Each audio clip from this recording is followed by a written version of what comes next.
But I feel like there is one truth. There has to be. There has to be, right? And your argument is God provides us that truth through the Bible.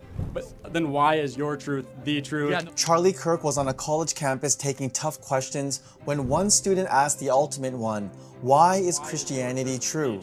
What happened next was powerful. Charlie humbly but boldly laid out clear, compelling reasons for the truth of the Christian faith. At the end, I'll share my own thoughts, something I believe will encourage you to live boldly for Christ, defend your faith with confidence, and glorify God in every area of your life. But I feel like there is one truth. There has to be. there has to be, right? And your argument is God provides us that truth through the Bible.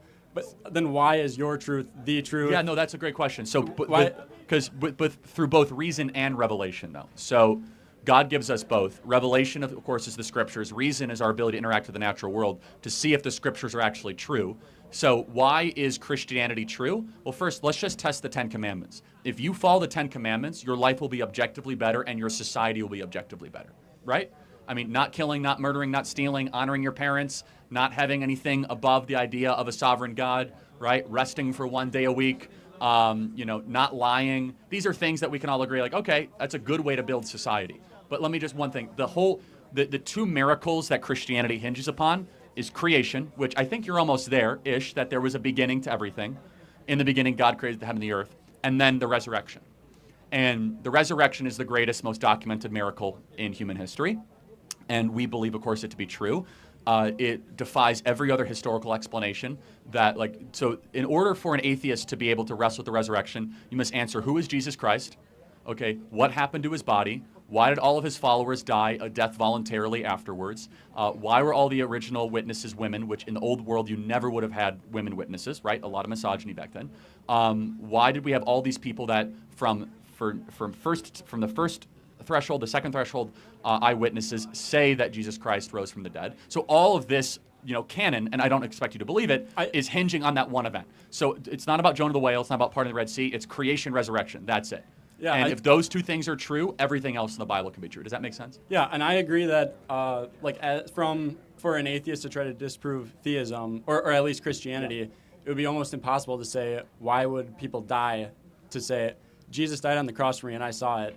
Why would I admit, I'm from your perspective, why would I admit, yeah, I saw him die and rise from the dead? Well, no, yeah, for example, and so again, the answer people would give is like the Jonestown cult, that people can do really crazy stuff if they're convinced by a certain leader. I'm not convinced by that argument. But for example, like James, the half-brother of Jesus, Paul, who had no reason whatsoever, formerly Saul, persecuted Jews, led a great life, converted to Christianity, died a terrible death in prison, from the upside-down resurrection of Thomas. These people had no reason to die the way they did, yet they saw something that compelled them to all of a sudden put everything on the line, which was the belief that Jesus rose from the dead. Now, this is what's crazy. The Romans gave them an opportunity, saying, you can believe in Jesus, you just can't say he rose from the dead. They said, no, I refuse to give an inch on that.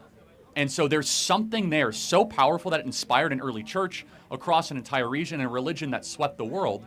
And so that's enough for me to believe that it's true. Yeah. Not to mention we have if you count Acts, 5 different eyewitness accounts, Matthew, Mark, Luke, and John, and then Acts, of different perspectives of this one singular event. And then we have Josephus, and then we have the second and third rate historians that say that something happened in this region at that time. And then also, I don't expect you to be persuaded by this, but accepting Jesus into my life changed everything for me. It changes your perspective, changes your worldview, changes who you are from within, and it gives you purpose that nothing else can explain. Charlie's answer was simple yet profound. He pointed to 3 undeniable truths that stand at the heart of Christianity. The first point he makes is the women as the first eyewitnesses. Some people think the disciples fabricated the resurrection story, but if they did, they would never have included the detail that women were the first to see the empty tomb. Why? Because in the ancient world, a woman's testimony was not considered reliable.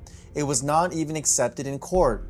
If the disciples were making up a story, they would have said men found the tomb. The only reason the Gospels record women as the first eyewitnesses is because that is exactly what happened. The second point is the disciples' radical transformation. These men who once abandoned Jesus in fear ended up boldly proclaiming his resurrection even to the point of death.